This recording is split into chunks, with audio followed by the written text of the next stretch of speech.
Samantala, nadatna naman ni Pangulong Ferdinand R. Marcos Jr. sa isang daluyan ng tubig sa Parañaque City ang iba't ibang klase ng basura na kasalukuyang hinahakot ng mga otoridad matapos itong mapadpad roon sa kasagsagan ng habagat.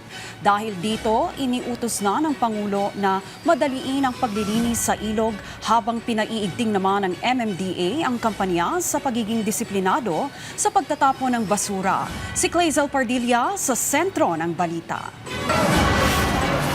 Mga piraso ng kawayan, bote ng tubig, supot ng pagkain at iba pang samut-saring basura na nakalutang at bumarana sa bahaging ito ng Baclaran River. Tumambad yan sa pag-inspeksyon ni Pangulong Ferdinand R. Marcos Jr. sa Redemptorist Water Channel sa Parañaque City matapos ang ilang araw na pag-ulan.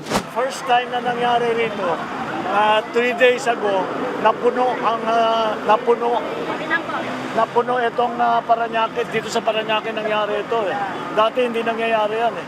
Pero dahil una-una, madaming basura, nasira pa yung trash trap, tapos ang dami talagang bumagsak na tubig. Inatasan ni Pangulong Marcos ang MMDA na madaliin ang paglilinis sa ilog. Nag-deploy na ng mga dambuhalang makina ang ahensya tulad ng trash skimmer at backhoe. Ayon sa MMDA, simula pa nitong linggo nakapaghakot na sila ng mahigit kumulang 500,000 kilo ng basura. At hanggang ngayong araw, sa kabila ng masamang panahon, patuloy ang operasyon para makakolekta ng basura mula rito sa Baclaran River. Yan ay kailangang matanggal talaga kasi pag hindi yan natin tinanggal, mapupunta yan sa ating pumping stations. At the end of the day, magbe-breakdown ang pumping station natin.